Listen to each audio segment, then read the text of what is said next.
MSME क्या होती है? एमएसएमई के क्या फायदे हैं? एमएसएमई में रजिस्ट्रेशन कराना चाहिए? ये उद्योग रजिस्ट्रेशन क्या है?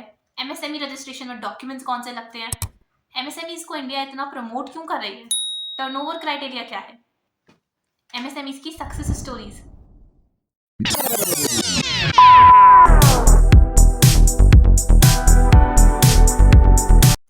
Hello everyone, this is Vidhi Saxena and in this video we are going to discuss about MSME. So this is going to be a detailed video of MSME जिसमें हम MSME की सारी ही चीजें कवर करेंगे and video के आखिर में हम बात करेंगे कि बजट 2025 में MSME को लेके क्या क्या चेंजेस हुए। So वीडियो को लास्ट तक जरूर देखें। चलिए सबसे पहले समझते हैं कि आप किसी एंटरप्राइज को देख के कैसे समझेंगे कि वो MSME में आना चाहिए या नहीं। पिक्चर को देख के, ऑपरेशन को देख के या प्रॉफिट को देख के? Well, the answer is none of the above. It's just not about the size of an enterprise. There is actually a specific criteria जो आपको MSME की ऑफिशियल साइट पर भी मिल जाएगा. But before we dive into what are those criteria, let's first understand कि MSMEs actually में होता क्या है. MSME का मतलब है micro, small and medium enterprises. So MSMEs are basically a business or a startup which are working on a small scale. They have narrower operations as comparatively to large firms. So now that we have a general understanding of MSME, let's get over the actual definition. So the criteria are defined in the official website, which is www.msme.gov.in. So there are basically two main criteria. Number one is investment and number two is turnover. दोनों के basis पे ही determine किया जाता है कि किसी enterprises को आपको माइक्रो साइज, स्मॉल साइज या मीडियम साइज में कंसिडर करना है या फिर नहीं करना है. Both of these condition needs to be satisfied to classify as MSME. अब इन दोनों कंडीशंस को समझ लेते हैं. सबसे पहले आता है माइक्रो एंटरप्राइज. तो माइक्रो एंटरप्राइज होने के लिए आपका टर्नओवर 5 करोड़ के ऊपर नहीं होना चाहिए एंड साथ ही में आपका जो प्लांट एंड मशीनरी और इक्विपमेंट्स में इन्वेस्टमेंट है it should not exceed 1 crore. Similarly small size enterprises में आपका टर्नओवर क्राइटेरिया 50 करोड़ का है, वेयर आपका इन्वेस्टमेंट क्राइटेरिया है 10 करोड़ का. और अगर हम मीडियम साइज की बात करें तो मीडियम साइज एंटरप्राइज में आपका टर्नओवर क्राइटेरिया 250 करोड़ का है एंड आपका इन्वेस्टमेंट क्राइटेरिया 50 करोड़ का है. बट ये डेफिनेशन पुरानी है एंड न्यू बजट में इस टर्नओवर लिमिट को इंक्रीज कर दिया है गवर्नमेंट ने एमएसएमईज को प्रमोट करने के लिए.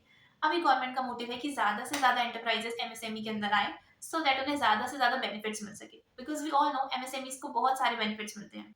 सो गवर्नमेंट ने रीसेंट बजट 2025 में इन्वेस्टमेंट लिमिट को 2.5 टाइम्स और टर्नओवर लिमिट को अप टू 2 टाइम्स बढ़ा दिया है. सो जो आपका न्यू क्लासिफिकेशन है वो कुछ इस तरीके से है. सबसे पहले माइक्रो की बात करते हैं तो इसमें आपका इन्वेस्टमेंट क्राइटेरिया 1 सीआर से बढ़ के 2.5 सीआर हो गया है एंड आपका टर्नओवर क्राइटेरिया 5 सीआर से बढ़ के 10 सीआर हो गया है. स्मॉल साइज की अगर बात करें तो आपका इन्वेस्टमेंट 10 करोड़ से बढ़ के 25 करोड़ हो चुका है एंड आपका टर्नओवर क्राइटेरिया 50 करोड़ से बढ़ के 100 करोड़ हो गया है. अगर हम मीडियम एंटरप्राइजेस की बात करें तो आपका इन्वेस्टमेंट क्राइटेरिया 50 करोड़ से बढ़ के 125 करोड़ हो गया है एंड आपका टर्नओवर क्राइटेरिया 250 सीआर से बढ़ के 500 करोड़ हो गया है. तो ये थे आपके ओल्ड और न्यू क्लासिफिकेशन. चलते हैं नेक्स्ट टॉपिक पे. So now that we have covered a general idea of MSME and the classification of MSME, let's talk about the significance of MSME. Why are MSMEs so important in India? क्यों government of India MSMEs को boost कर रही है, क्यों promote कर रही है, आखिर क्या रोल प्ले करती है MSME इंडियन इकोनॉमी में? Let's check it. Number 1, employment. अगर हम एम्प्लॉयमेंट की बात करें तो MSME से बहुत ही ज्यादा एम्प्लॉयमेंट क्रिएशन होता है. इंडिया की almost 1/3 of the employed workforce are working for MSMEs, which is a significant contribution to workforce. Number 2, अगर हम बात करें एक्सपोर्ट्स की, तो MSMEs are responsible for almost 46% of Indian exports. That is a huge number. Number 3, GDP. अगर हम GDP की बात करें तो MSME contributes over 33% of India's GDP. So you see, these are the many reasons जिसकी वजह से MSMEs इंडिया की इकोनॉमी की बैकबोन बन चुकी है और इसीलिए हम कहते हैं MSMEs are the backbone of Indian economy. Now that you have heard about the significance of MSME, do you know any success story of MSME? If yes, take a time, pause this video and write down in the comment section. But if no, let us discuss some of the success stories of MSME. सबसे पहले है मुफ्ती. You must have heard about Mufti and everywhere.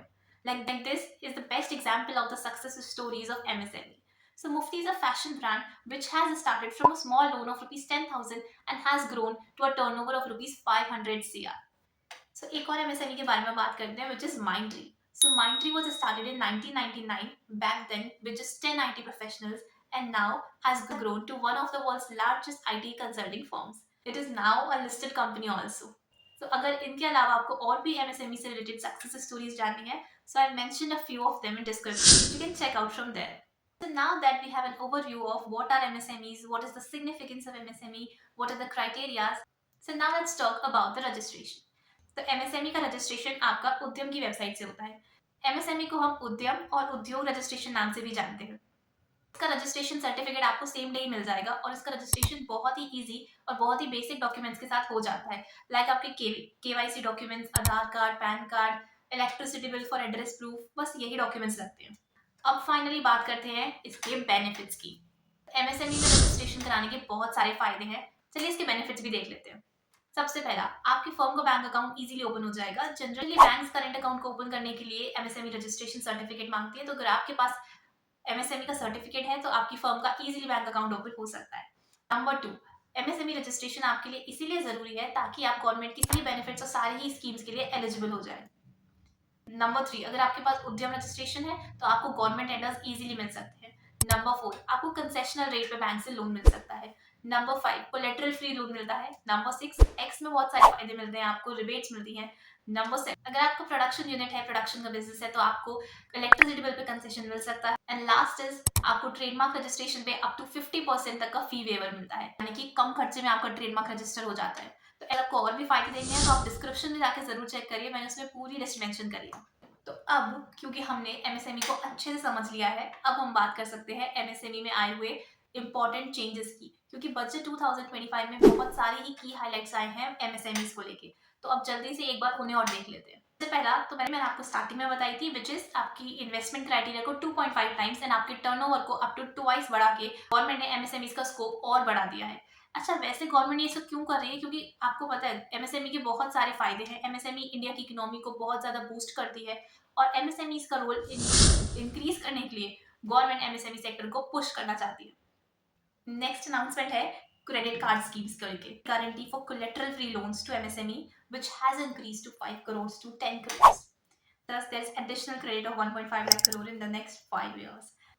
Next announcement है credit cards को लेके. तो government ने पहले आपने सुना होगा किसान क्रेडिट कार्ड्स आए थे, ऐसे ही गवर्नमेंट अब एमएसएमई के क्रेडिट कार्ड्स के ऊपर फोकस कर रही है.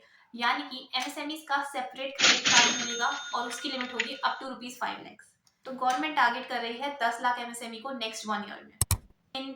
तो ये थे मेजर चेंजेस. इसके अलावा जो इंडस्ट्री स्पेसिफिक चेंजेस हैं, जैसे कि फुटवेयर इंडस्ट्रीज में गवर्नमेंट एम्प्लॉयमेंट जनरेशन की तरफ देख रही है, या फिर गवर्नमेंट ने रिसेंटली टॉयज इंडस्ट्री के लिए अनाउंस किया है. जैसे कि हमें पता है कि सारा टॉयज इंडिया का मोस्टली चाइना से आता है, तो गवर्नमेंट इस बार मेक इन इंडिया टॉयज की तरफ देख रही है. तो इससे रिलेटेड जो भी है वो सारी डिटेल्स मैंने डिस्क्रिप्शन में मेंशन कर दी है, so you can easily check it out from description. So here comes the end of this video. और इस वीडियो में हमने अभी तक की सारी ही इंपॉर्टेंट टॉपिक्स एमएसएमई को लेके कवर कर लिए. जैसे व्हाट इज एमएसएमई, एमएसएमई का क्राइटेरिया क्या है, एमएसएमई के फायदे क्या होते हैं, क्या सिग्निफिकेंस है, एमएसएमई से रिलेटेड सक्सेस स्टोरीज भी हमने सुनी कुछ. तो ये सारी चीजें मैंने पूरी वीडियो में कवर कर ली हैं. इसके अलावा if you have any further questions you can comment down. तो अगर आपको ये वीडियो अच्छी लगे तो वीडियो को लाइक एंड चैनल को सब्सक्राइब जरूर करें.